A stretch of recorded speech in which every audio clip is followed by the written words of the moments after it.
তো আমরা এখন চলে যাব শপিং করতে। স্কুল ছুটি দিয়েছে তো গ্রামে যাবো, তার জন্য বাচ্চাদের জন্য শপিং করতে করতে আর শেষ আর হয় না। ওদিনকেও গেছিলাম বাচ্চাদের জন্য এনেছি, তবু আর হলো না। আজকে গিয়ে অল্প স্বল্প আনলাম, তো বাকি রয়েছে চপ্পল এগুলো।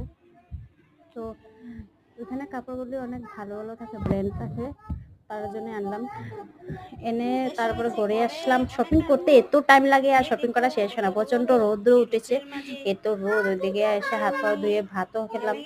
ও বলছে চাষ খাবে, মা আমি চাষ খাবো, তার জন্য ও দেখো চাষ বের করছে। আর ও এত রোদ, এত রোদ কি বলবো, ঘেমে গেছে। ওইদিকে সয়াবিন আর ভাত আছে, এগুলো খাবার। দেখো সব আমার ছেলে মেয়েরই কাপড়, আমাদের কিন্তু নেই, আমার ছেলে মেয়ের এইগুলো। আরো ওই দিনকেও গেছিলাম, ওই দিনকেও শপিং করেছিলাম ওদেরই, শুধু কাপড়ের। আর চপ্পল এখনো নিয়ে নেই, চপ্পল অন্য কোন দিন নিয়ে নিবো। তো ভালো লাগলে চ্যানেলটা সাবস্ক্রাইব করে দিও। বাই।